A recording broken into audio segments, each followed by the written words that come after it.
But anyway, so yeah, you had some questions about the product? Yeah, well, one of the things I was wondering about, so we're full on solar now, which is wonderful, but we're always interested in how much power things are using because we like to watch that really closely. So what are we looking at as far as power need goes? Yes, so it's less than 1/10 of an amp. Oh, wow. They're extremely low power. Wow. With 3 of the transmitters on board, the Doppler With radar. all 3, that's like nothing. Yeah, it's nothing. I ran it for a test once on a little tiny 12-volt, one of these little small batteries, and that ran for a couple of days. So yeah, it's very little power. The website has the exact amounts. I actually should have had this before we sat down today, so I don't remember exactly what it is, but the website lists the actual it's so small. consumption. Yeah, that's great. I mean, you could leave it on all the time and kind of forget about it, really, if you're exactly with that little. Oh, that's fantastic. And then that makes me think of power. So I know the sound, obviously, is the barking dog, which I love. Is so cool how it like sort of gets more ragey as it goes. Like, it's very conviing. Yep. I think you should have dogs try out and do and there's multiple sounds too. There's like 5 different dogs that you can pick from. Oh, that's so cool. Yeah. Okay, that's excellent. Probably the yappy Chihuahua is not going to quite do it. No. Like the Great Dane. There's the one that growls. The growly one's the one I heard. But with power, that made me think, in addition to the barking sound, like that night that I was describing that people came, the lights, I think, are what really, ultimately, got people to go. I mean, I'm sure the noise and stuff, but does it also turn on lights? No. So the system is basically the idea was to do what a dog does, which is to alert you, wake you up. But with that said, the module itself has, so not to get too technical, but there's dry relay contacts that you could connect into directly into the module to turn a light circuit on if you wanted to. So you have that option. So you have that option, okay, yes. cool. That would involve doing a little bit more wiring. The dog module, the sound maker, is wirelessly triggered. Yeah. And that's battery run, and that's okay, wireless. Cool. See, I like having that option because I don't want lights just going on randomly, or when I don't need them. So, okay, that's really good to know. Another question.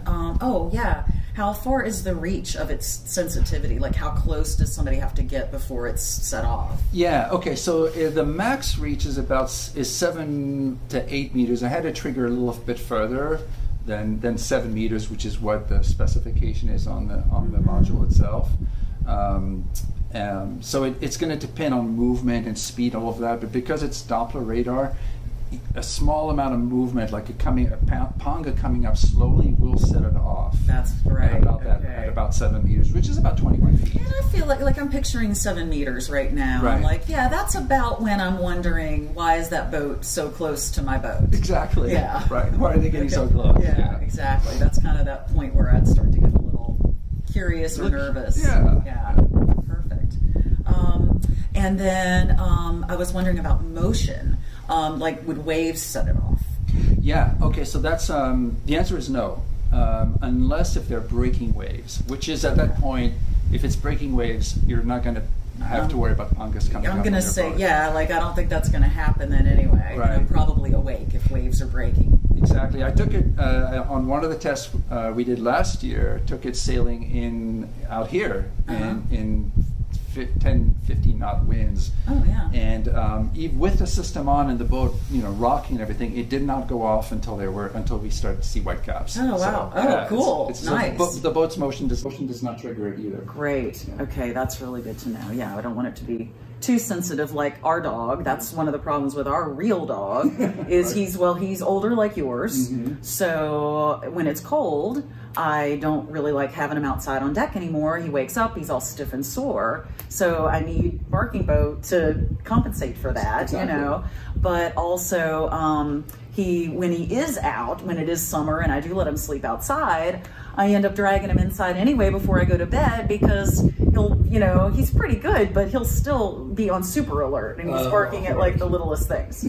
So I'm like, no, you don't need to bark at the pelican. The pelican belongs there. Especially if it's far away, right? Yeah, Yes, exactly. But that leads me to another question though, is like, yeah, what about things like pelicans, or a lot of times, so we wild anchor a lot, and in places that, you know, could be a little sketchy for someone taking it because there's not a lot of people around, but like we would have dolphins coming by, and maybe swimming under the boat in the night. So yeah, I'm just kind of wondering about wildlife, especially in the water, as opposed to above water. Like, what's it going to do in those situations? So the answer to that question is, as long as the wildlife is under the water, it's not going to be detected. Right.